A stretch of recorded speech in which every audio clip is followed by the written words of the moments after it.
welcome to Red Stain Radio, a Dead by Daylight podcast. I'm one of your hosts, Bryson, and I'm joined by my wonderful co-host, Stevie. Hello. And Maddie. Hello, everyone. How's it going? Hey, good. How you guys doing? Oh, we're Pretty fantastic good. today. It's a Good little to sad hear. we're not doing a Friday the 13th conversation for the 13th episode, but I'll let it slide. Well, blame it on behavior. They haven't announced Jason Voorhees is coming yet, so maybe Not yet. Not maybe yet. We could next be year. so lucky if that was the case. Yeah, Not today. Thank you, listeners and viewers. This is episode 13 of Red Stain Radio, where we're going to be talking about our hot takes. We have a little spicy episode for you this week. We also have some hot takes from the community that we'll discuss. I posted some stuff out on our socials and my own personal socials asking people what their DbD hot takes are, and we got quite a few responses across YouTube, TikTok, and yeah, just those two places. So yeah, we'll be getting to those a little later. But first, I want to remind listeners that you can send us your questions, discussion ideas, and comments, and your hot takes at redstainradio@gmail.com. I almost said Resident Evil there. We don't have a Resident Evil email. Also, That's we'd not love us. it. Yeah, that's not us. That's Capcom. They probably have that. Also, we'd love if listeners would leave us a review on the platform you listen to, Spotify, Apple, etc. That helps us get new listeners, and we'd be extremely grateful for your support. Now, we don't have any news to discuss. Actually, I do want to mention community cosmetic winners were announced today. It's awesome. Really amazing submissions that won. We're super excited to see those in game. And Thank you all for voting on the good stuff. We'll see Yes. it within the next year or so, but they'll kind of drip feed us these designs as real skins over the next Yep. few content releases. You won't expect them all at one bundle. Yeah, they'll But come they'll be out so across good. multiple I love rifts. them all. I'm especially excited for the night one. That's probably my favorite. Like they were all so good, but this one is Oh, like it got so a little good. special place in my heart. It's like, ugh. My personal favorite was the Tori Kane one. I think it was like, I don't remember the Yes. name of it, but it was brilliant. And then there was She's also got the a dev beanie pick. and the pants on. Oh, yeah, great. And then the Yeah. dev pick was for Houndmaster, which looked really good too. The devs Yes. loved it so much that they said, we want to put this in there as well. So really, really great submissions overall, and I'm excited to see them in action. Okay, so we've got each of us have 3 hot takes. We'll be doing this round robin style like we did our dream chapters. We're gonna start with like our warm takes and then move to our spicy takes, essentially. So Okay. I'm very excited. Or if Let's you heat it want to up. start, No, let's heat it up. if you want to Let's start out, get the okay, simmer cool. going. Yeah, Let's let's get start it with a boiling. little simmer. We're gonna Yeah, see yeah, it just, up. You can't just drop a frog into a pot of boiling water. They'll jump Yeah. out. Yeah, I think they should remove the killers from Dead by Daylight. I said it. I said Oh, it. wow, Still okay. me. And survivors are just playing tag at that point. Yeah, I think that would be so Um, fun. Cool. So we I also want to remind folks before we get to these are hot takes. So you're likely not going to agree with most, if not all of these. They're just our opinions. These are not factual things. Don't take them personally. We're just having a fun, lighthearted conversation about silly things that we think. So No, take mine please. personally. Take mine to heart. Mine are only backed up with facts. They might be hot, but they're true. Oh, facts and logic, Okay. yeah. Well, aside from Stevie's, me and Maddie's are just our opinions. Unless I'm Maddie, being you want to... silly, but Yeah, there's a same bit here. of truth, Avi. Yeah, of course. Some of these we very much heartfelt feel these. Yeah. I'm not like none of these are like dead set. And again, they're opinions. They're silly. It's just for a fun conversation. So just want to remind you, listeners, don't take these personally. They're just some lighthearted hot take funs. So Stevie, I will jump to you first. What is your first hot take that you want to share? Ooh. I'm gonna start it off with the third one I wrote down. Dead by Daylight.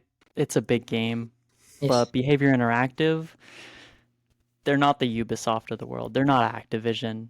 The way people treat them because they see them as like a face on a corporation is a little scary to me. The way that some people on especially Reddit will go just maliciously attacking the devs. And just because you know who you're attacking doesn't make it a little better. Yeah. But like you can still criticize the game. I just think people are going crazy hard on attacking the devs. My hot 'Cause I take is feel I think that they're still an indie studio. Yeah. A lot of people are like, indie? But I pay them $20 a month. How can they be indie? And it's like, well, they're surviving off of y'all. The Yeah. indie relationship is like how they treat themselves versus their publisher. Mhm. Behavior is kind of allowed to just do what they want to do. The game Yeah. reflects that wholeheartedly. They're not beholden to like squeezing as much licensed content as they can every year. They're really into making sure the experience is fun for the players, which is why your feedback is so important. Yeah. Um, but being overly critical for the sake of expressing your anger at the last few matches you had, it doesn't help too much.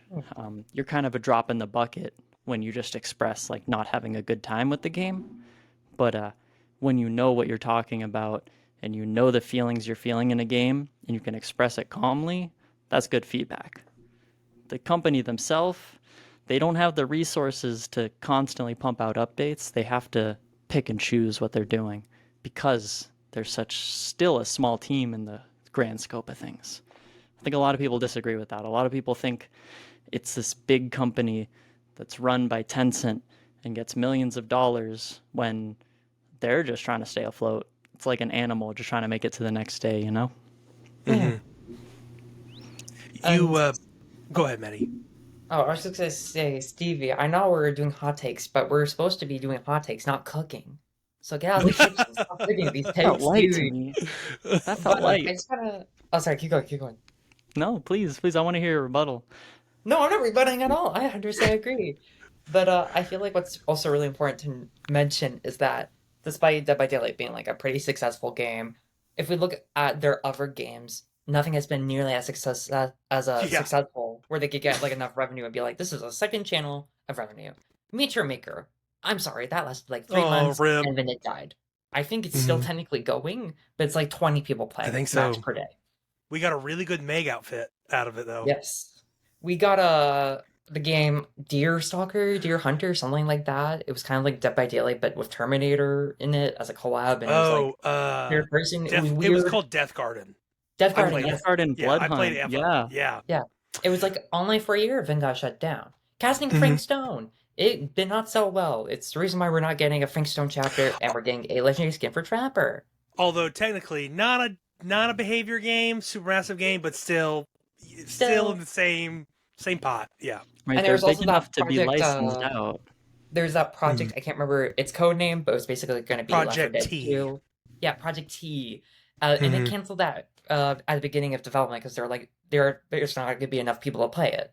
So, like, every single time they try to do something besides Dead by Daylight, it hasn't worked out. So, quite literally, they only have Dead by Daylight. So, when they do stuff kind of weird, or like do stuff that the community doesn't like, I always take it with a grain of salt because it's like they're trying their best with their team because this is the one thing they have. Like they have Darkest Dungeon now too because they bought the company Yeah. that owns Darkest Dungeon, but like they already have a team for Darkest Dungeon, which is the Darkest Dungeon team. So it's like they have Dead by Daylight, kind of Darkest Dungeon, and that's it. So it's like I have a lot of empathy for them because if I was in their shoes, I'd be stressed 24/7. And yet there's so many people who are really kind and smiling and trying their best in a community that can be pretty toxic at times. So 100% agree. Yeah, I am 1,000% on board of don't harass the devs and then treat them with respect and, give them constructive criticism and feedback. I want to push back a little on them being an indie publish and developer. They are also a publisher. They publish, as Manny just mentioned, they do own the Darkest Dungeon devs. Like they bought that studio, I think last year, a couple years ago. They also help with. They're a third party studio for other studios that want to license out, work, which is very common in game development. And they've also like co-publishing, I think, the Blight game I don't remember what it's called, Blighted or something. It's like a medieval zombie extraction game that was announced a few years ago. I'm in the Discord for it, but I don't remember the name of it. But they're partnering with them to publish/develop that. I don't know what the details are. So Behavior really has their hands on a lot of pots. But when it comes to their own games, very much DbD feels like an indie game. But they have such a good relationship with all these licenses that it for me it's hard to imagine them as such a small indie dev. And I don't know how many people work there, and I don't know the capacity of how many people are working on DbD, so I can't really speak to that. But calling them I would maybe put them in the middle of like, I don't think they're AAA. I don't think they're more like AA, like DbD is not a Double huge A, okay. game. Yeah, Yeah. like a lot of game lingo there if you're unfamiliar, but like I wouldn't put them in indie pot. I just feel like they're too big and they have too much of a successful game in DbD, and they just have so many other projects in the works, like being outsourced, kind of co-publishing with people. But they're just not quite a huge company because they just don't have any other games. So yeah, I somewhat agree with you. So I totally get it though. Your great take. I No, I completely like hearing what agree. y'all had to say about it because it's a good bouncing off of like, you're so right. They have taken what they have had and spun it into a career as publishers. They've Yeah. been able to take their revenue, turn it into some other games that have kind of needed it versus just keeping it for themselves and flopping with separate titles. But it's nice Yeah, that they're able to kind of share what their like design has brought them in terms of knowledge. They just can absolutely. spread that experience. Yeah. Yeah, and I love seeing them working with indie devs. So like Blighted, that the developer is indie. Darkest Dungeon was also indie, although they're own now. They're in house, and they're also doing that It Has My Face game as well. They're publishing that. I'm excited for that So one. yeah, I I mean, like pixelated little silly oh, M same. Sims. Yeah, and I'm it's your coming up co-op, imposter. so it'd be cool. Yeah, great pick. Great take. I think it's I think it's funny that we all kind of agree with it, but it's I think I it's a hot felt like take for sure. my lukewarmest. Yeah, No exactly. It worries. gets hotter from Half the here. people listening are like, "Well, fuck you." Half the people listening are like, Although, "That's fine. no, That's have nothing." faith in our viewers. I love our viewers. I love our viewers too. And Yes, we do. listeners. Mainly listeners, some viewers. Yeah, most of y'all are listeners. I'll be real. Most of y'all And are Yeah, that's okay. listening. My based hot on take, you analytics, should go most to of our your YouTube listeners. channel and watch episode 13 on YouTube. You can see our Yeah, Yeah, just faces for a staring at the second, screen so like, you can see what we look like. get yeah. those And views then up. we're It'll just gonna be like, surprise you. yeah. And then we don't do Maddie, anything else on camera. Maddie, what is your first warmish take or hot? Okay. It doesn't matter. We're gonna start with my lukewarm take. So I guess that would be for me, Dead by Daylight needs a license break. So my first kind of Nice. point for this, and that kind of why it's lukewarm, is that we're kind of losing a lot of original content and lore recently. Like looking at the last couple of years, we've gotten a lot of licensed content. Like I want to say during Singularity's year, we got Vecna, we got Chucky, and we got Dracula, and we got one other original, I think, or something like that. Or it was Xenomorph was Vecna, it was right before Chucky, Chucky. it was Yeah, Dracula, and one other original. I can't remember who it was. I think it was maybe Unknown. yeah, it was. Yeah. Unknown So was we the got only like original in between those. we got like 3 licensed chapters, and we got a cool guy. And for every time we got a cool license, it's like, okay, that's cool, but like we missed on so many opportunities to try something new. Because when you get Hmm. something, it's like, okay, that's a cool adaptation, but you don't really get to see the new stuff, something that's unique, something that's different. And maybe it doesn't get as many people into the game, but like I feel like we're at a point where there's so many people playing this game, we can do something original, which is why I'm so happy for stuff like the Cross 2. That's so cool. I've never seen a Krisu-esque monster in a game before like this. So I was like, yes, I want more of this. So I'm hoping they kind of do that. And to kind of add on to this point, having less licenses would mean they would have less pressure to release certain content at certain times. Now, obviously, this could be kind of counter-argued by the license chapter got moved to January. That's not always the case. There's a lot of licensed publishers who are like, we want this released around our anniversary, or we're not doing it. Like, I would not be surprised if Scott Kaufman was like, I want this chapter to be released around the anniversary. It doesn't have to be on the anniversary, but around the anniversary. If it skips it, then maybe we'll wait till next year. So there's kind of this precedent slash need to release it at that time. And I just feel like having less licensed content means they could be more flexible in what they want to do. So that could be like more events, it's trying new types of cosmetics, new gameplay mechanics, which I'm going to get to later. Teehee, a little spoiler. And another problem slash point in my argument is that having so many licenses in the game and they kept trying to get more and more licenses, we're going to hit a drought. We're going to hit a point where there's not a lot of big name licenses or licenses that people want. And my prime example of that, my supporting evidence, is Danganronpa. When people were talking about Danganronpa, it wasn't like FNAF where it was like, okay, I can hear some people being like, I don't really want that. But even then, they were like, that makes sense. I would be okay with it. Not my favorite, not happy, but like I get it for the people who get it. And then a lot of people were like, Spring Tab. But with Danganronpa, it's been a lot more decisive. A lot of people are like, I don't really know how Junko within the game. She's just kind of like a crazy anime girl with a teddy bear. That doesn't scream scary. It's not like Trickster where it's like, oh, there's horror in the kind of behind stuff. She's just kind of goofy. And I don't really know how her power works. And I feel like it would get to a point where it kind of gets like Fortnite-atized, where they kind of Mm. get more and more ludicrous and more silly to the point it's like the horror is gone. This is now Fortnite. So that's my first semi Sasa take. I'm totally with you with needing more original killers. We have one original this year, or did Houndmaster come out this year? Was that the I beginning of the think year? I think she technically came out last year. Last year? Last year, but it was like 3 or She 4 chapters was ago. she was a 2024 killer, right? I think she was 20. I She might think have been, so. no, she was 2024 December, I think.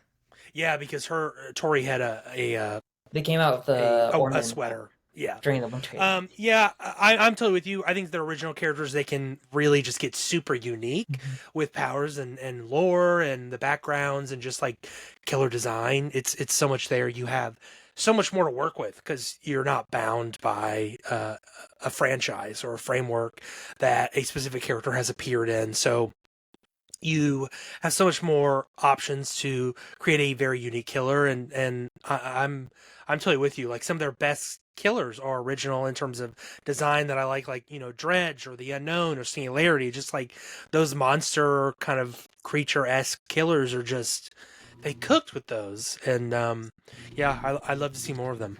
Fire is fire.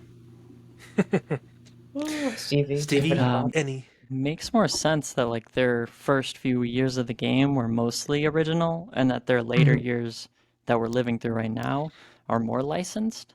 They've Yeah. kind of hit this like apex of like snowballing where they're Yes. Mm, able to implement more and more content as they've upscaled their team. But because of the way licenses have worked, they've kind of built up this backlog, this list of things that they felt were cool enough killers. And because of the way licensing timing works, they all hit at once. You know, it's unexpected and it feels random because it kind of is. So the fact that we did get last year where we had two originals and then this year there's one original coming and she's only coming in October, like September, like the Krasu is the first original killer this year.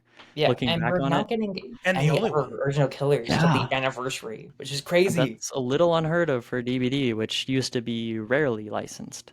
I think Yeah. we'll eventually get to that point, right, where we're back into this drought of licensed, and they're kind of forced to do original killers. I feel like this cycle will kind of repeat itself if Mhm. this game lasts long enough. Yeah. But it's interesting, right? I think that a license is best implemented to DbD when that license is kind of missing content. If that makes sense, like the Alien chapter makes the most sense to be released because this great new Alien game came out and people Yeah. want to see more Alien in video games. Or I think it's worst implemented when I personally would prefer seeing a hillbilly in all my matches for every Bubba I see. Bubbas are Mm, cool and unique, but I think hillbilly plays a lot better. I yeah. think hillbilly is supposed to be the cannibal if he was original. I think if DbD was able to make their own original version of a doll that kills people or a vampire that can shapeshift, I think that would play a lot better than the way the license comes out. I think the license kind of hampers the way some of these designs come out. Not to be, you know, a little mad about it because some things like Michael Myers, if Michael wasn't in DbD, I don't think he would have a video game. Period. Hmm. So it's really cool when a license needs to be in a video game and DbD can be that video game for it, but it's not that cool or it kind of doesn't last as long when the hype is all over, when the Yeah. game didn't really need to exist, you know?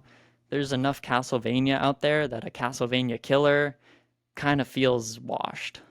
Yeah. I was so Coming bummed from we didn't get an original vampire killer. I was like, okay, you're gonna do Dracula with Castlevania, I get it. But I was like, for the longest time, I'm yeah, like, Dracula is in the public domain. You could easily just adapt that character as is, or create your own vampire. So I was kind of bummed that they went that route because, yeah, I think they could have Yeah. I done mean, something two a birds, little one more stone in that unique. situation. You make your vampire killer, quote unquote, and you get a license. Boom, boom. Yeah, in their yeah. eyes it hits. It hits well. Yeah, I'm also with you in terms of like original killers are evergreen. Like those Yes. characters will stay in the game forever. Whereas you run the risk of having too many licenses, losing those licenses. Licenses change hands and publishers and investors all the time. Like look at Pinhead, look at Demogorgon. Yes, Demogorgon came back, but It was like a Netflix year could or two. yeah, Netflix could easily just change their mind again. Like any of the developer or the rights holders could. So yeah, Mhm. and then what do you do about your player base? Like three killers leave? I don't think this will happen, but it's possible. It's absolutely possible. So yeah, they run that risk, and I'm really interested to hear. I would love to hear like their philosophy of balancing those original and those licensed chapters because yeah, we've got a lot this year alone, license wise. Ah. Bryson, I need to hear your hot takes. I need to know Okay, I'll what start out you've been warm. sitting on. Yeah, I'll start out warm. So for me, I think it's okay for there to be weak killers as long as they are fun to play. Last week I talked a lot about Michael Myers rework. I think OG Michael is weak. I don't, he's an M1 killer. He's not all that impressive, but I think he's really fun to play. Even despite him not having a toggle and it being a linear progression. I think Trapper is a similar way. He is a top, and I know some people aren't going to enjoy killers that have a weaker power, and that's your prerogative. For me, I think these killers are satisfying to play, especially Trapper.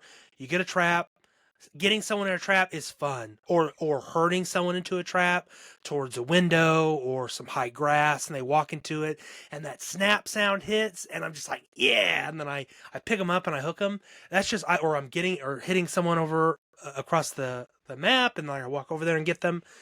I just think weaker killers are as I think it's okay to have weak killers. Like we don't need so many killers in the B, C, A range. Like we can have people down in the F range as long as they are fun to play. I think that's important. So that really just comes down, and I have another kind of killer power hot take later that's a little more spicy, but yeah, I just think it's important to prioritize the fun over maybe the balance, and yeah, that's kind of it for me.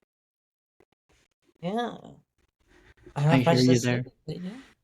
You don't? Hmm. I mean, like I'm total agreement. Like this is we don't need everybody buffed up. We don't need to come up with the trapper patch that reworks him into being able to throw a bear trap through a window.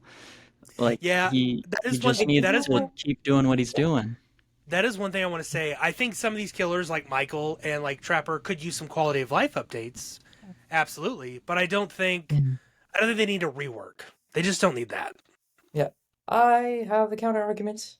I want to Go for it. disagree. I want to be the devil's advocate because everyone loves the devil's advocate, of course. Shoot his But hot air balloon down. my only concern is that since Dead by Daylight is a game that's live service, there's always going to be new content and things are going to evolve. And that means power creeping is always going to happen. As someone who plays gotcha games, I know how this happens. As much as we want to say, oh, I love this character, it's going to start showing when these weaker killers are weak. And it's just going to get to a point where I think it's not going to be fun. Like, let's take Genshin Impact, for example. One of my favorite characters is Venti. He basically can shoot like a little tornado and he can crowd control a bunch of enemies. He sucks because most of the enemies can be crowd controlled because because the devs realized, hey, if every enemy could be crowd controlled, everyone would use Venti. So Venti got power crept, and characters came out that are a lot better, like Karuha Kazuhara, who's basically Venti but better. He doesn't CC, but he does like double his damage and makes your team do double your damage. So for me, it's kind of like that. Like Trapper, he can trap people, but then we have someone like Dredge who can just teleport to lockers across the map, make everyone blind for like a minute, and he can also like grab people if they can't pay attention. Or we have the unknown who can like leave clones behind and does projectile damage. Like, no offense, Trapper, you're cool. You have your fans. I love you. But it's gonna get to a point where even they are like, I don't want to play you anymore. I enjoy you, but every time I play you, I get touched. So that's kind of my counter argument to that hot take. As much as we Yeah. love killers, like I love Dredge. I love him so much. I have to acknowledge that certain maps he sucks, and there's nothing Oh I can yeah. do. Super locker But dependent. Really yeah, sucks. that's kind of my counter argument to that point. Is that it gets to a point where killers are just gonna be there. A specific killer will be so unfun there's not much you can do besides saying like I love them as you get all the gens done in like the first 2 minutes because you're playing Trapper. I'm sorry. Yeah, poor Trapper. He needs he needs a little buff, please. We gave Who Trapper a knows? dash called Murderous Strike Oh 2. no, please don't. Just let him Once like be you, able to trap like windows or something. That'd be kind of Mm. cool. I I still mean, think I it's think totally that's already it, right? Like you just teach the Trapper player how to play a little better, because it's a great introductory character. It's a character that like can beat anyone at your skill level effectively. But as soon as somebody is slightly better than you at facing the Trapper than you are at playing the Trapper, it shows. Hmm. Whereas if you're playing the Springtrap or the Ghoul or the Unknown or Dracula, some of these newer killers who can kind of flubber a little bit and still kind of get results. The Trapper, if you miss one trap, you're still chasing someone for 45 more seconds. There's no way around playing not as good as you could have. And that can be the same for some of these newer killers, but you can kind of whiff and still get ahead in a chase. So it does make sense that you should eventually upgrade from these weaker killers to a stronger one once you know what you're doing. I think that even though they're bad killers, there's a place for bad killers, like you're saying, as kind Hmm. of these introductory tools, both for killers to play something more simple and graspable, and for survivors to face something a little more understandable. Like, you went down against the Trapper because you didn't look at the grass. You don't really know why you went down against the guy who can turn into a dog and teleport as a bat, or the guy who can. Yeah.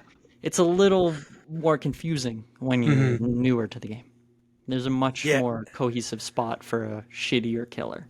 Hmm. Yeah. Yeah. When I'm wanting like simple gameplay, I go to Michael and Trapper. If I want to play a killer where I don't have to like set up like I do with Trapper, um, I go Michael. Like I Yeah. can just start the game immediately. So yeah, I totally get that. Y'all hit on the nose well. So, but yeah, that's my hot take. Cool, Stevie. Let's move to your You want to go back second to me? hot take. Oh, the Mm-hmm. heat is being turned up. Oh no. Ah, I think Maybe. let me hit y'all with this one. Let me see how y'all Okay. agree with it. But I think, Okay. and I know it for a fact, that Okay. this community of Dead by Daylight enjoyers is Uh-huh. 70% women and queers, and that's on the low side. Absolutely. Yeah. You feel it. No, It's no, it's something fair. like It's that, fair. where like gay people just love running from a murderer who's trying to kill them. Uh, Women love being Oh, the strong female lead who can escape through hatch and leave their team behind and watch everyone die. I love that shit. wow. mhm. And I love just running around with a chainsaw. And I think that's girl power. Girl And I power think indeed. I when you're agree. playing the game and you see these LGBT charms, you see these pride flags, you see these pride crows and stuff, that's like a fraction of all the gay people you're playing with in this game. The people that choose to represent it are just a minor drop in what you're actually playing with. I think if you're playing solo and you're like a straight man, you're probably playing with like 3 women in the game. Mhm. That's it. Or if you've Mhm. queued with your buddies, you're also playing with some rando who's also queer like you, because I know your friends are gay. I know you and your friends. I know all you listening. Trust me. Like, you're among friends. You're among company here. Absolutely. Absolutely. Yeah, honestly, I agree with you. I wouldn't say 70%, maybe like 60%, but I definitely think it's more than 50%. Only because of two key things. One, they openly support the LGBTQ community, which, not to throw shade, but there are certainly other game developers who say they support it, and then they don't do anything about it. Like, we put a Pride charm in the game, nothing else. And then they're like, we're an ally. Happy Pride Month. Buy our gay gun, please. And then that's it. But with behavior, they had like the live streams, they collab with like drag queens. They did the Yeah. Boulay brothers on And I that's can't like remember the name of beyond the show. overkill, I'll be honest. Like, for a video game to be like, we love gay people and the gay people who play our video game, I think just saying that is kind of overkill Yeah, for what it is. Like, you don't have and to be that's doing that. awesome. You just have to Mhm. not be malicious. That's the bar. Yeah. And For like Dead by Daylight to have like Into the Fog and like their pride stuff Mhm. going on all the time, fuck yeah. Exactly. And like another cool thing is that Oh god, I'm blanking. I'm blanking. Oh god, I had the point in my head and it's gone. Oh no. Wait. One, two, three. Are Okay, you I counting? remember now.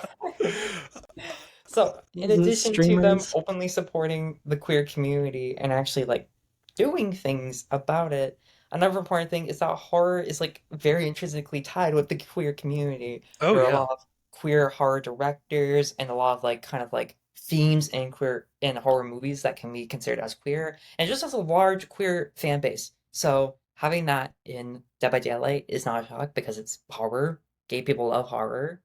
It's like I don't have Agreed. the evidence, but it's like 80% of people who are gay also like horror. You don't have the evidence, but you know it's true. Exactly, Like, it's a hunch. It's a hunch. Mm-hmm. there's no statistics. They never did studies, but I know.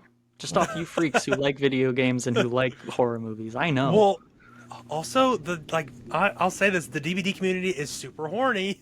Like y'all want all these horny ass cosmetics and shit. Like it I is know one. it's not for no straight reasons. Yeah, Yeah. right.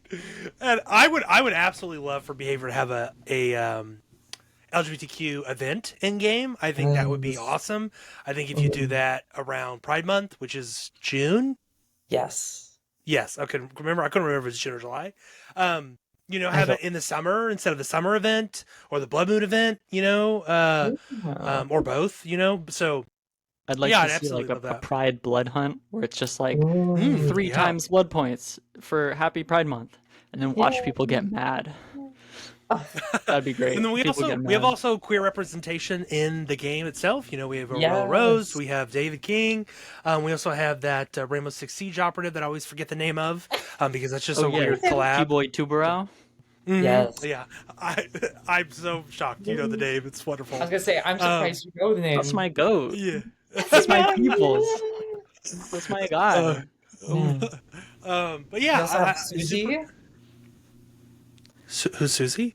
Legion girl. Susie, one of she's the gay, Legion. yeah. Oh, right. Yes. Sorry, I always forget the names of the Legion group. I only know Frank and Susie. I don't know the other two. Julie and Joey. Julie and Yes, Joey. There you Julie and go. Joey. Blah. Nice. Legion Yeah. Enjoyer has Fine, logged on. complete. Name all 4 members of the Legion. I would not get them. I would not get them. Great hot take. Although I don't think it's super hot, but I totally agree with you. Truth It's is true, for sure. Maddie, go for it.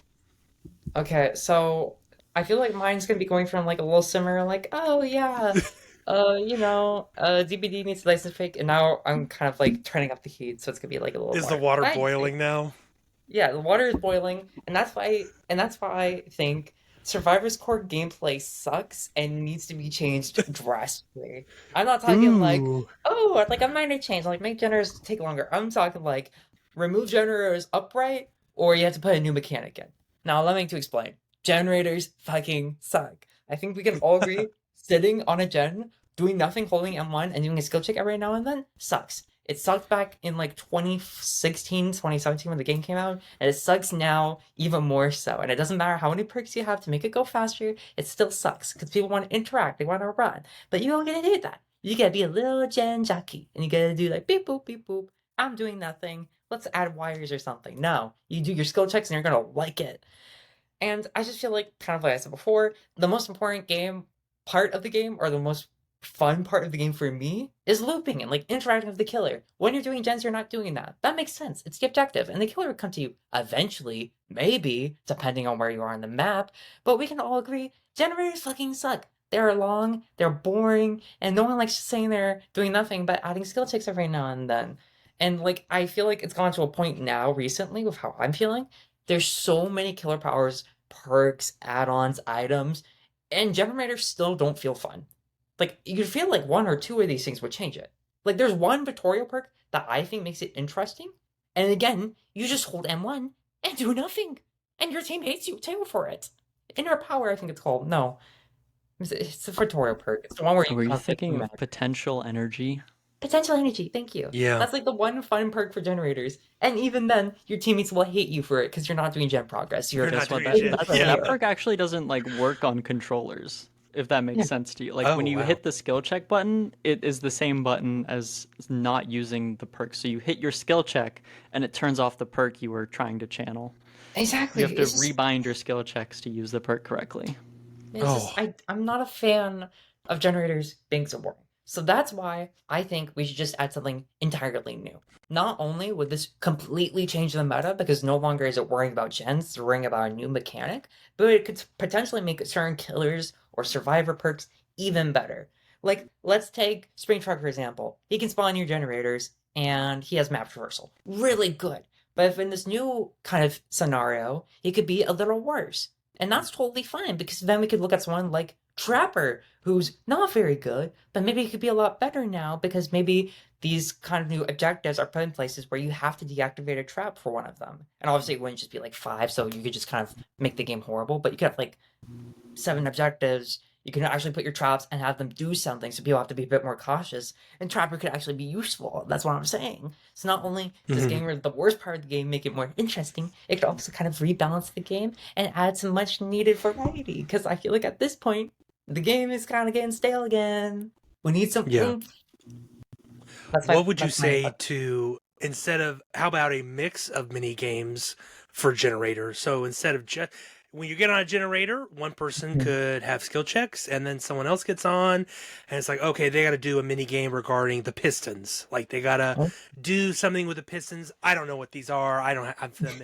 But like, I'm thinking of like something similar to like Texas Chainsaw Massacre where there's different ways of escaping. Like you have to get a battery ready, or you could do the, what is it? The fuse box to open some other electrified gate, but the fuse box has like a little mini strategy game. I think something like that would be great. I personally yes, don't mind doing just variety. generators, but I do get the point. Mm, Skill checks are just kind of there. I yeah. get that the skill checks are kind of very user Mm, friendly, so like new mhm. players can quickly understand what to do. Like you just hold M1 and you pop, you hit space when a skill check comes up. So those alternative strategy mini games might be a little difficult to implement, but I definitely get what you're saying for Yeah, sure. it's something new. Stevie, what are your thoughts?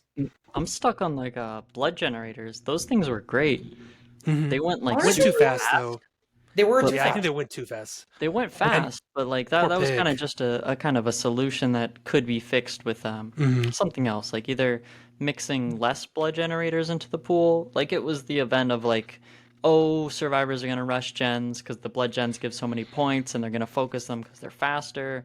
But they still have to do one generator because of the way the numbers work out.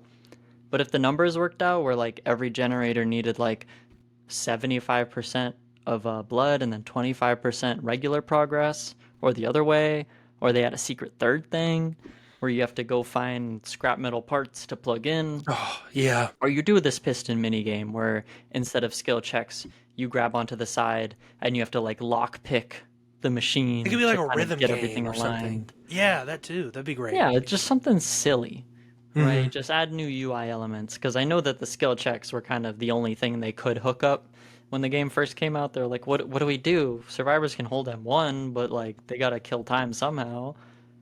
And I think we're I'm a little such a more oh, Subway Surfer brained. ew, I not think we Subway need something. Surfer. That's not We Subway need the Surfer. Breaking Bad times 1.5x speed playing in the corner when we hop on a gen. I think that would help. New generator. Yeah, and if you introduce like new mini games for generators, you could also include, you could build out a whole another set of types of perks for killers and survivors. Like you're opening up this whole new gameplay aspect to the game. It's like, okay, you can have a whole new type of generator build. It's like, okay, I'm better at the rhythm game than I am at the lock picking or the wire, hooking up or whatever. Like you can introduce all these new perks that shake up the meta potentially. So, It would um, immediately power creep things mhm, like pain res, Dead Man Switch, Pop Goes the mhm, Weasel, Prove Thyself, brand new part. It would immediately change how those things interact and immediately put them on the sidelines. yeah, yeah. At its core, I think gens are okay. Would it be cool if we had something else like, oh, you had to go find parts of a generator, and like we do that in Casting of Frank Stone as a little as a little side. You find these parts to the gen, you have to put them in, and then you have to do the generator. It's not implemented Yippee! well, but it's there. So it's a cool idea. Yeah. You seem thrilled with that, Maddie. Yes. Cool. I'll go with my spicier take. Oh. Yes, Mine is also please. this one's a little more killer power focused. Oh. To me, killer powers have been really underwhelming for some time, and Oh. I'm talking for a while, like the last 10 or so killers. I think have just been like, and that includes with the Krisu. Like I think they're, and we mentioned this last week on our episode. I think there's aspects of that are cool, but I also think like they're just kind of derivative of other killer powers, either Yeah. better implemented or just like slight tweaks to what we already have. And this is also, I'm also referring to like a xenomorph too. I love playing. I'm an alien main, but that power is very much an iteration off of Demogorgon's tunnels. And I know people say it's like, oh, it's a mix of this killer and this killer. I just really think we need a huge killer power shakeup. For example, like Dracula just has like three other killers' powers, and he can switch between them. Like he's not that interesting to me. As like I don't think that power is all that interesting or creative in any aspect. Um, like all the last 10 killers so like are just kind of just like fine. I just don't find their powers all that interesting. The reason I really like his Xenomorph is because it's from Alien. I think that Yeah. power is okay, but when they revealed it, I'm just like, oh, okay, this isn't quite what I expected. And I think a lot of people were like that. Like, oh, we thought they'd introduce like face huggers or be slightly stealthy or whatnot. Like, it wasn't going to be, oh, you have these tunnels and you can get push out of your power with flame turrets. Um, so that was really kind of a bummer. But like when Springtrap came out, I'm not a Springtrap person, but when I saw he had an axe that he can throw, I was like really scratching my head. I'm like, I don't even know what that's from. I know what it's from now, but like I was just like scratching my head. I'm like, okay, the security doors make sense. They kind of work similar to Xenomorph, Yeah. um, but like, and I think those are a must. But like, I'm like, what's his other power gonna be? Like, okay, maybe he'll be a stealth kind of, and he is somewhat stealthy. He's got built into his kit, but like the axe just feels. It's It's just just a kind of little random. weird to me. Yeah. It like it to me when it first, I was like, that's kind of underwhelming. So that's kind of my hot take. I'm sure people disagree with that, but yeah, I just think the last 10 or so killers have just kind of been pretty underwhelming in terms of power. Um, yeah, I don't know what y'all have to say about that though. Honestly, I kind of agree with you, but I also feel like the main problem is you can only do so much with killer powers before they start kind of repeating themselves because the creative Yeah, space and the engine that we have is very limited. Like unfortunately, when yeah. Demogorgon got added, that lunge was revolutionary. But now how many killers have like an extended lunge? Like the newest killer literally has an extended lunge built into their kit. Or Hmm. dash swap. So many killers just have a dash because people are like, oh, it's fun. So they're like, we're gonna do it 10 more times.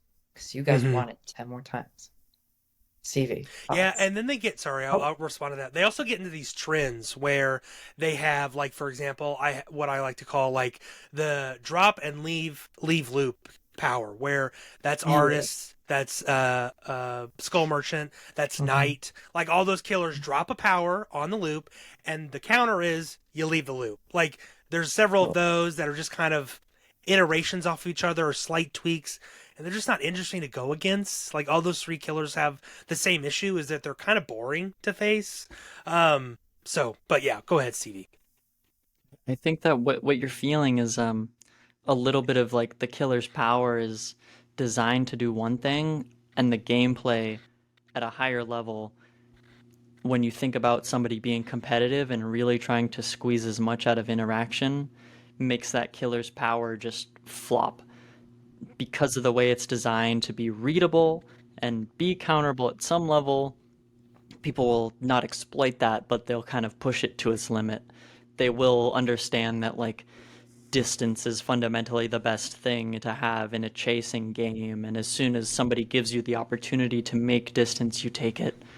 Things like Doctor and the Pig always kind of had that issue where the best counter was, oh, he's charging his power, greed the loop, just no matter what. Oh, she's crouched, greed the loop and run. Mm-hmm. Always. And that's Yeah. always been the counter to some characters, and it does suck. It's why those killers have kind of never breached the you know, B and A tier.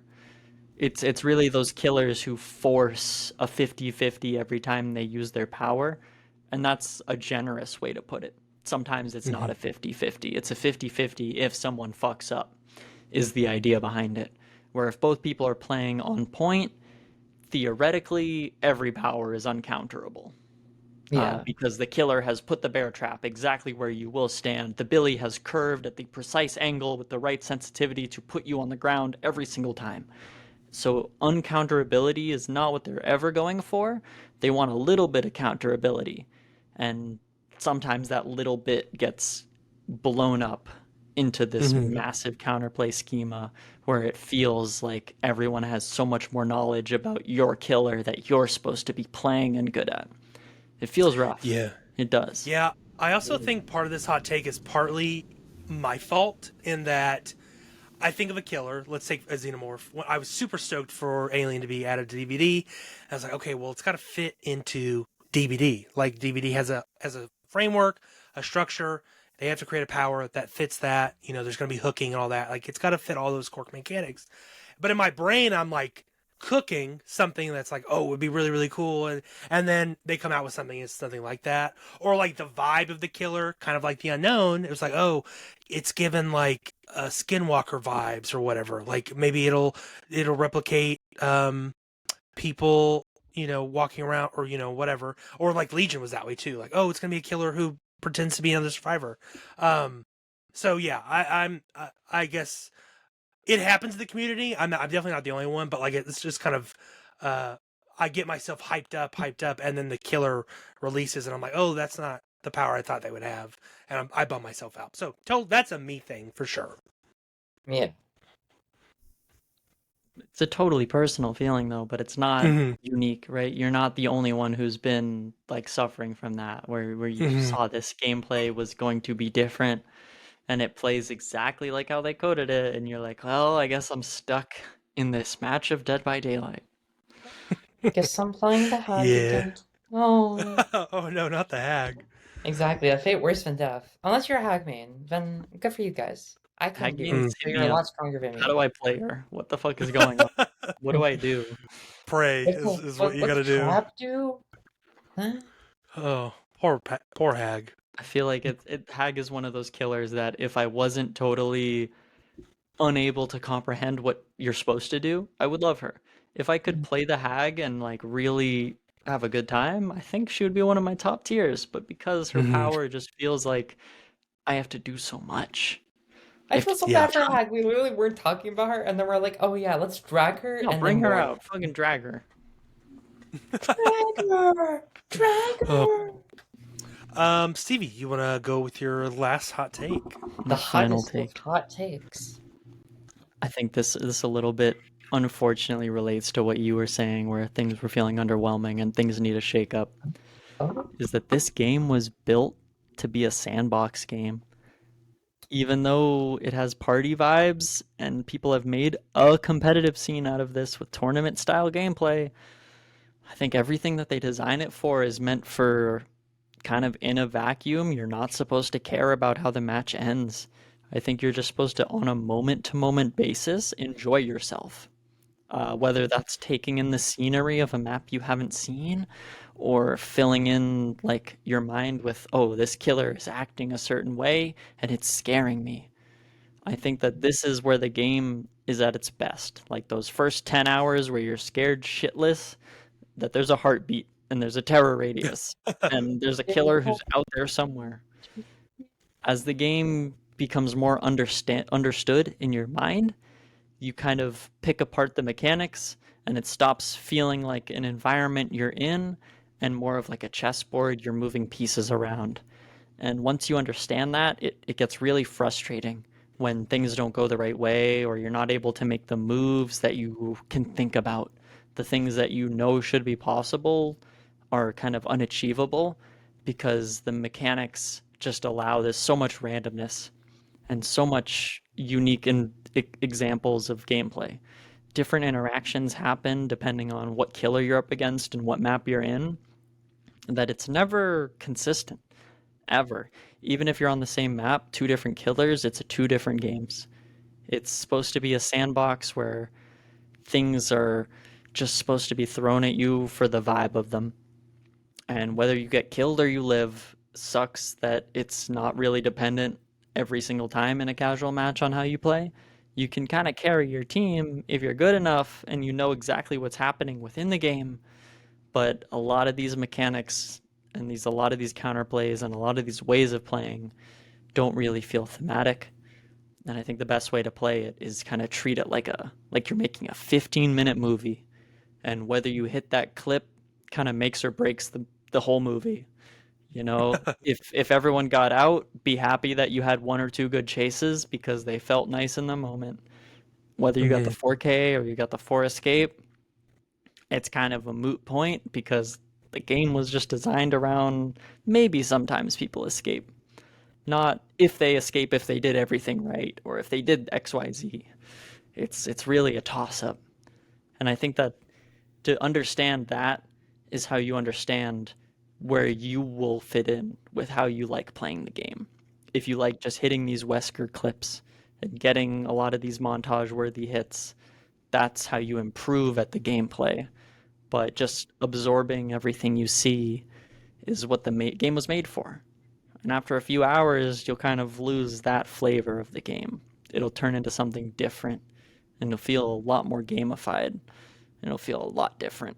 And it's subconscious. It's hard to notice, but once you turn it into like a game where you care about the stats, you'll start to feel a little stressed out. Stressed out. Like that one. Like that one. That's my one. About going back to the good old days, you know what I mean? To the good days. I don't know. Old DbD atmosphere was really good. Like I recently saw clips of like old Haddonfield. Not that old Haddonfield I miss, but I miss like Coldwind Farm being dark and gloomy and like foggy, and like the game is just not that anymore. Like I think it graphically needs an overhaul because I think DbD is actually kind of ugly. But the atmosphere just kind of feels like it's been lost. That once made DbD, and they're just those maps just kind of are a bummer. But I wish it were to go back to its party roots a little bit. I have nothing else to say. I really agree with it. But I do like right. You have more fun when you're playing just for the flashlight save or for the pallet stun rather than just gen jockey, right? The killer's power is underwhelming because it doesn't feel like you're playing like the movie. It feels like you're playing a game designed to do a thing. I do think though, as this where the game is going with the new MMR update that's going to be happening, I think like in a few 6 months or something like that. Next year, it's going to get to a point where people are just kind of going to like make it organically. So as much as we want it to happen, we kind of have to prepare for the world where it doesn't end up sandboxy and more competitive.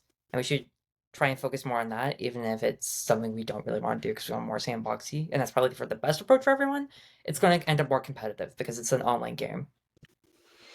I could totally be fine with that. If it gets hammered into this position where I have to start watching, 3 hours of how to loop on XYZ map, fucking I'll do it. On Coldwind Farm 4 in space. From now on, I'll pretend that I'm Chainsaw Man with a chainsaw, running around with a chainsaw. And I don't care about the 4K. Exactly. That's how it should be. Every game. That's true. Cool. Maddie, go for your last hot take. Yeah. This one is piping hot, guys. Are you ready for my piping straight out of the oven?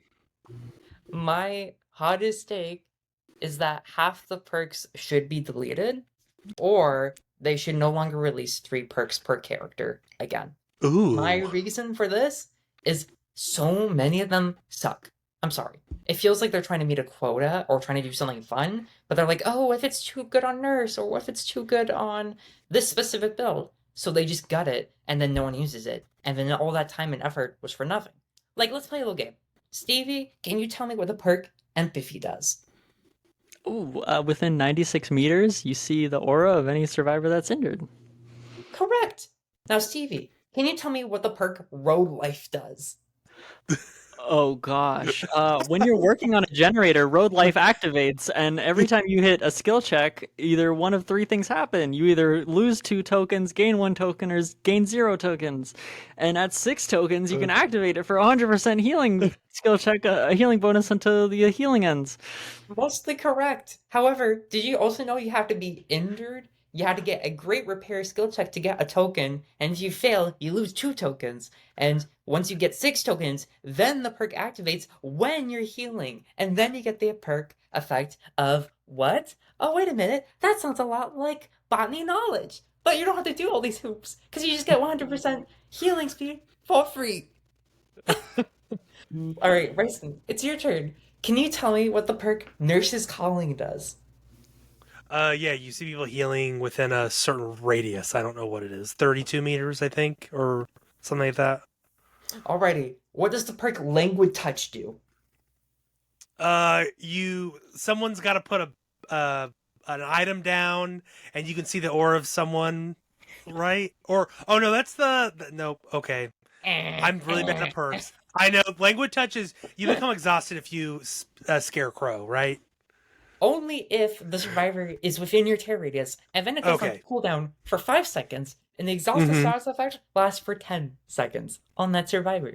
But you can see what I mean. There's a lot of perks that are just super complicated and do either worse things that other perks do that you also get for free, aka body knowledge, or they're just so situational and so bad at the same time, you would never use it.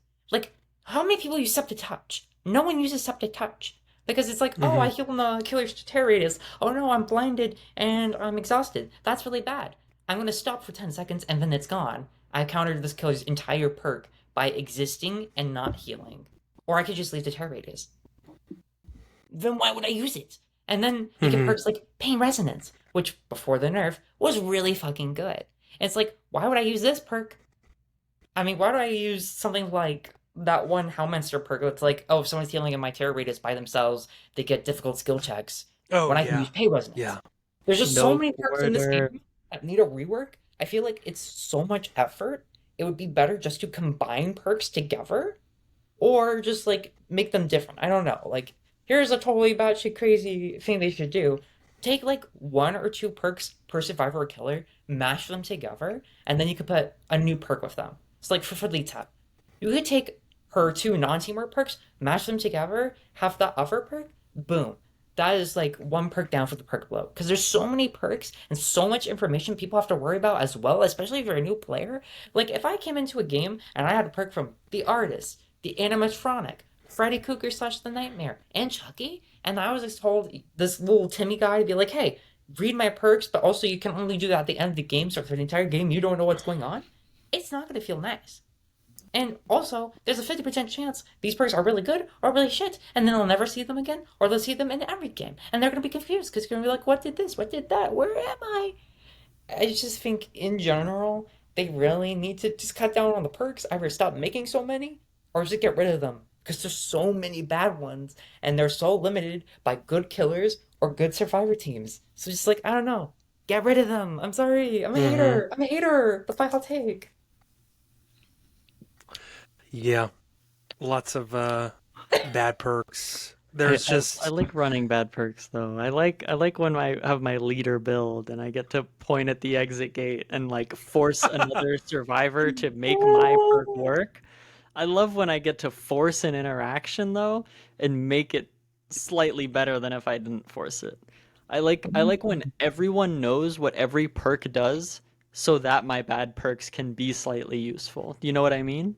Like it's Yeah. fun when it goes off, but to have another teammate understand that I have clean break and I have clean break ready and I intend to use it is so hard to pull off unless I tell my duo queue like over Discord, just touch me, just touch me, just touch me, just touch me so I can use my perk. It's Out so of hard to context, that is wild, Steve. it's weird. No? It's like just touch me. I just need a clean break, please. I need somebody to help me. I'm the only one who runs clean break and I love it so much. It's not a terrible perk. I think there's It's not certainly terrible, uses. but like anytime it hasn't worked for me, it's because I fucked up and I tried to use a perk that's dog shit. I didn't use a perk that had a passive effect. I didn't use a perk that had some constant always going on thing. It's weird. I feel that I could always be using the better version of this perk when I'm using a bad perk. But I like Hmm. those ones. I like those bad ones because they're bad. I like them because they fit this space. I Yeah, wish it's all either a little perks were bit. all bad.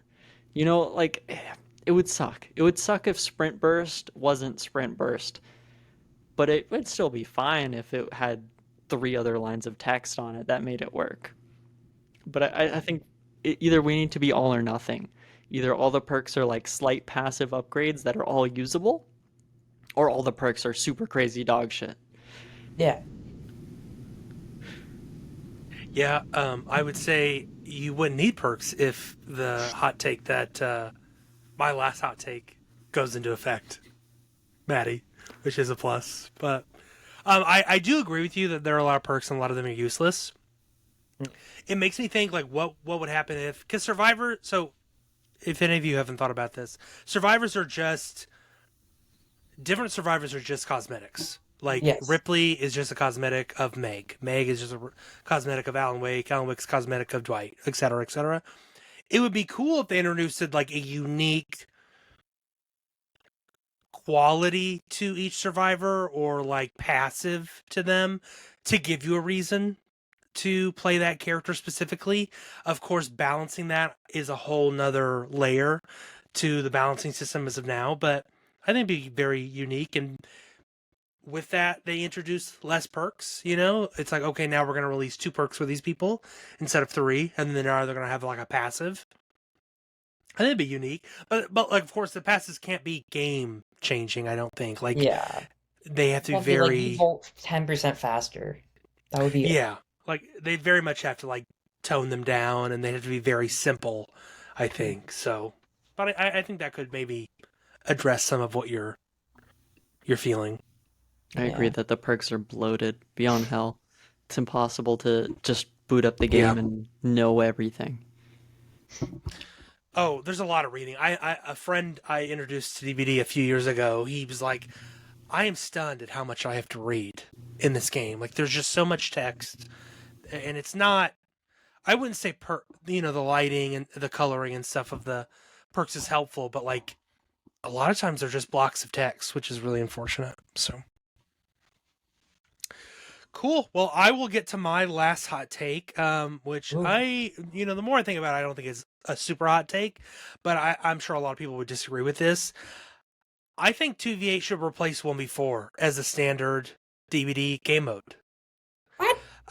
So Maddie would address your perk problems. We would just have What? classes, and I have several points to reason this. I think it is more enjoyable for both sides. I think killers and survivors both have more fun in 2v8 than they do 1v4. I do. You're playing with a buddy if you're a killer. You're playing with 7 other folks as a survivor. Maybe you have an eight stack. Which is always chaotic and hilarious. Love that when I can get 8 people to play 2v8 with me. I think it'd be simpler to balance. You don't have all these perks, like you just mentioned, Maddie. We have classes. We only have 4 right now, but if they introduce 4 more classes, that's not a crazy amount to balance. Like you can make little tweaks here and there. You're not breaking the game, and it's way more approachable for newer people. I either think it's more enjoyable for new people. Yes, it's chaotic, but you have less to learn. Like there are no perks. They just caked someone. My gen's gonna blow up. Why did it blow up? There's this perk that does this. You don't have to do any of that. Um, there are more opportunities for new gameplay and modes. So, for example, you can incorporate maybe a 1v4 versus a 1v4, where one killer is going after the other team's 4 survivors and the other killer is going after the 4. So it's like you have these new interactions that you can do in 2v8. You could also throw in I just think any other game mode like Lights Out or what's the other one? Chaos modifier? Chaos Shuffle could just be fun. I don't know what you would shuffle in 2v8, but you could do something that would be interesting. Shuffle like And the individual 2v8, powers. Yeah, individual powers and or like allow them to bring in items and randomize those and offerings and such. Yeah.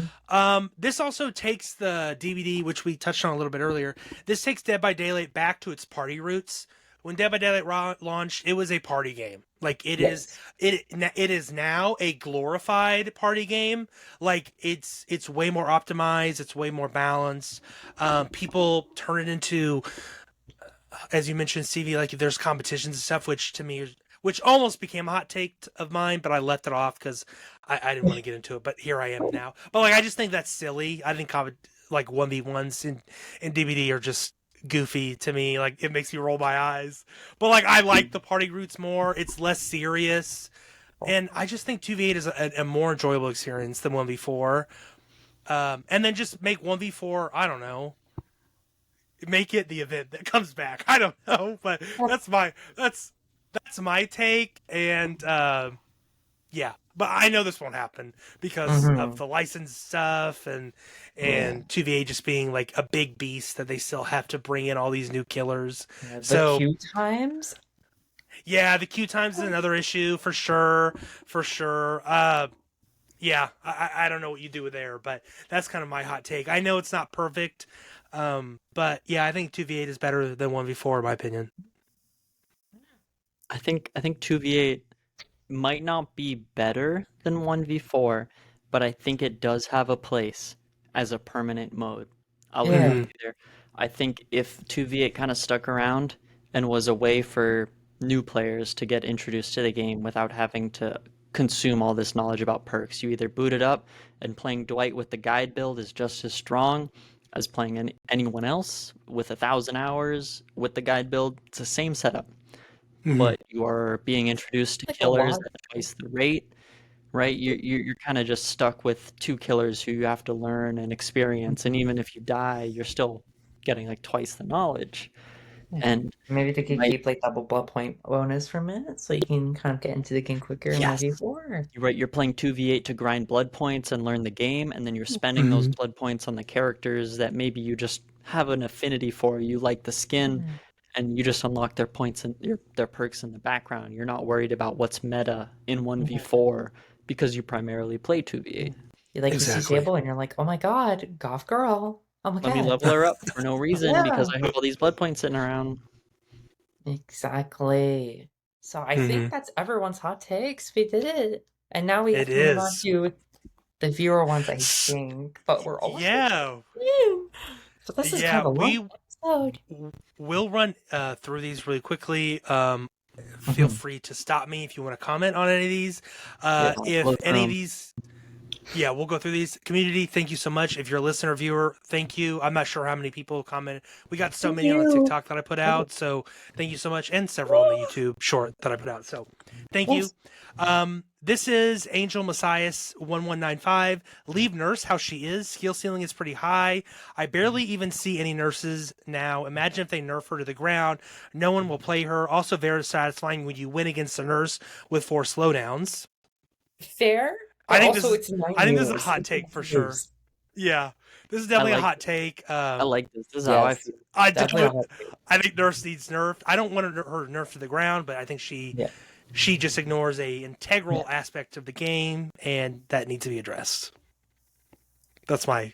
I think she brings to light that like looping isn't all there is to winning as a survivor. When you win as a survivor, it means you have completed 5 generators, opened the exit gate, and escaped, yada yada.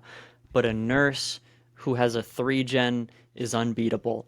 A nurse against a team who doesn't have good macro play is unbeatable. You need to understand when someone else is in a chase, how much time you have, how good is the nurse, how good is your team. When all these factors align, it's a playable match. When the nurse is skilled and against people who don't know how to play, it's a stomp. But the nurse herself kind of forces this second type of game that comes out where you are no longer playing against an M1 killer, you're playing against the nurse. This has always been the case.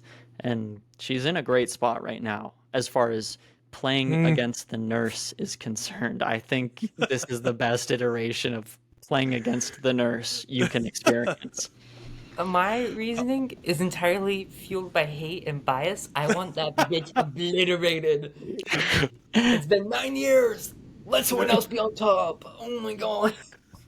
Yeah, I mean, Blight is right there on her ass. So, also, when do you ever see a nurse run slowdown? Like, it's usually always aura reading. Yeah.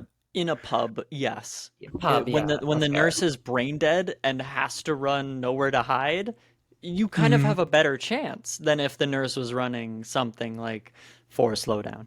When the nurse is Yeah. running Corrupt Pain Res and like Oh, Pop Surge, yeah, it's rough. Yeah. it's rough. Yeah.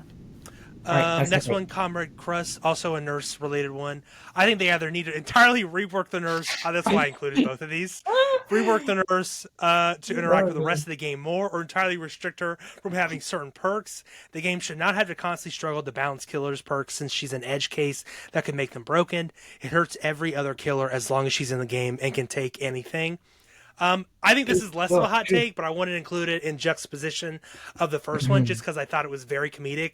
These were both like on top of each other on the TikTok, which I thought was hilarious. So, I have two sets.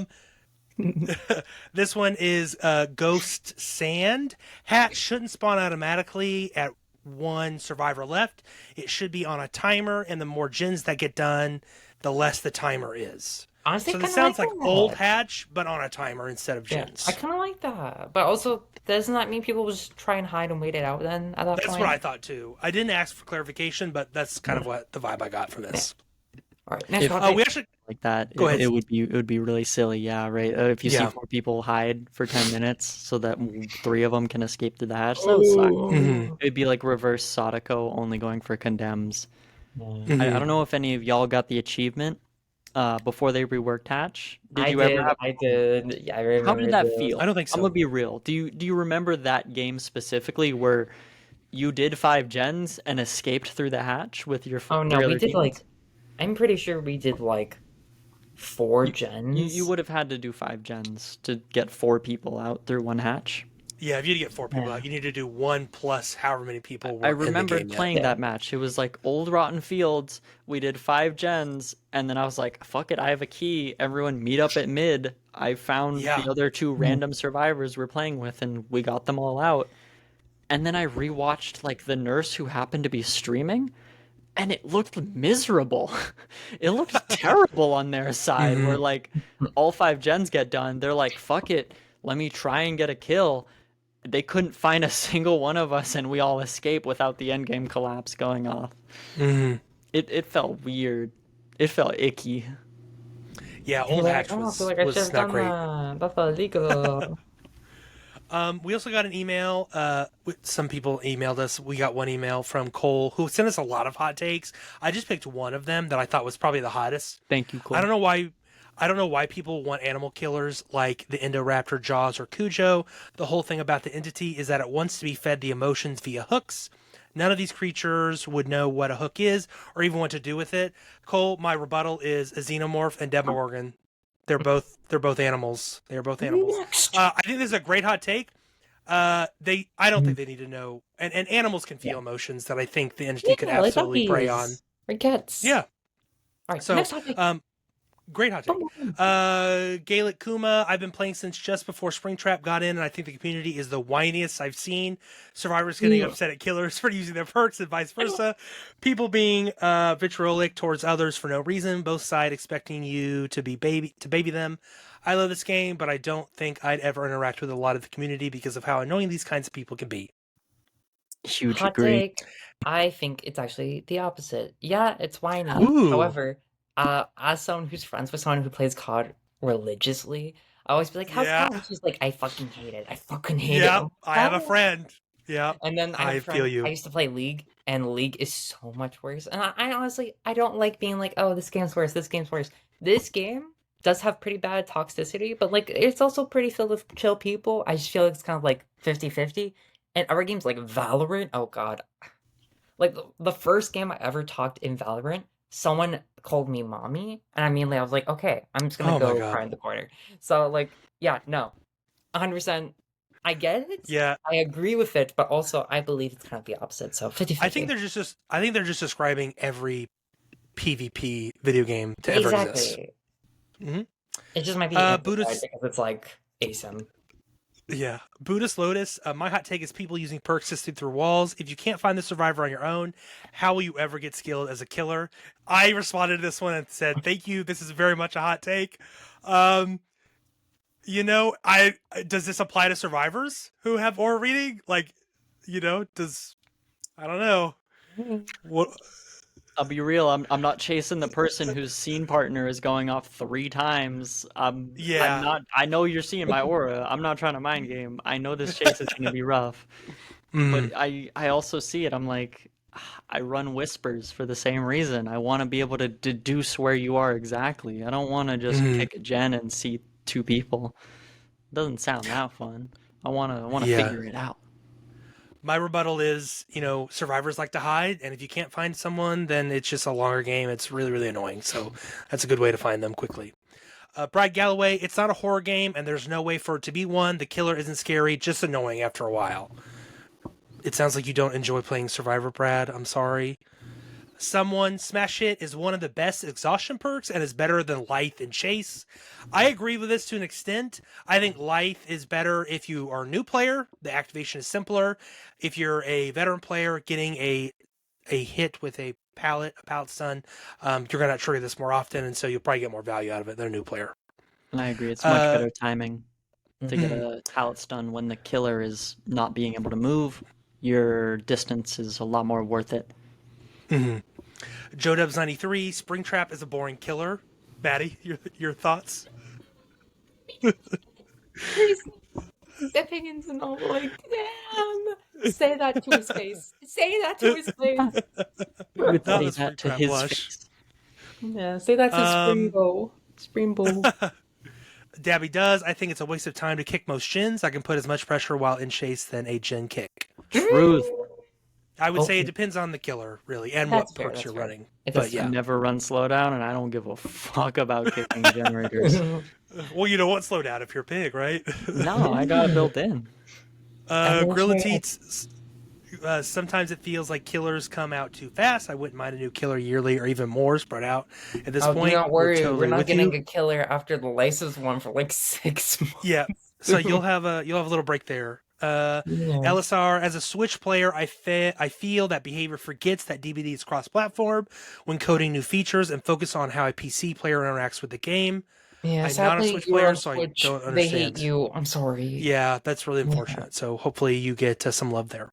Yeah. Will Jones 117, playing Legion is like playing Killer on training wheels. I mean, yeah, I agree.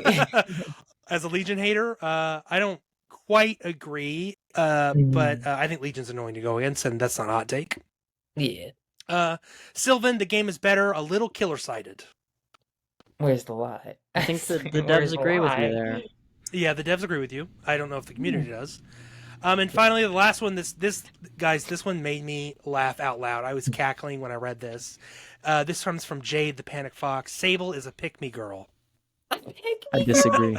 I disagree wholeheartedly. A pick-me Oh. girl implies that she's trying to hang out with all the guys and be the not like other girls, which Yeah. like I get what you're saying, but she's not like other girls. She's a lesbian. She's But not could she gonna be a go for lesbian pick-me girl? Is that a thing? Ooh. Oh, that's a You compliment. We're gonna have to bring this to the dolls. Okay. We're gonna have to come back with this one. Okay, listeners, let us know if you think Sable is a pick-me girl. Yeah. And that's the last of the community. We had several. I only hand selected those. Even still a lot. We're running long, so I'll wrap this up. Thank you so much to those of you who commented on our socials to share your hot takes. If you didn't see our socials, go follow us on TikTok, Instagram, or YouTube, or send us an email. You can also follow me, which is where I post a lot of our TikToks, more so because I have a little more traction than our account. And I'm just at Bryson, BRYS _Hile, HILE. You can follow me there. I post all of our TikToks there as well. I'm not trying to plug myself. I just figured we would help You're there, the but- best person for us to get the feedback You through. are the face No, of our I'm podcast. not the best person. I'm not the best person. Y'all You are. are Hit me the up at gives my phone number out. Hit me up at and your my social security address. and your credit card information. We're gonna need to bleep that out. I agree. So go follow us there on those platforms with your hot take. You can comment in this episode as well, the Spotify or Apple if that supports it, what your hot takes are. Listeners, viewers, we greatly appreciate your support. Don't forget to leave us a review and share the podcast with a family member or friend. It helps us get new listeners, and we greatly appreciate the support. Thank you, Stevie. Thank you, Maddie. Thank you, listeners and viewers. We'll see you in the fog next week.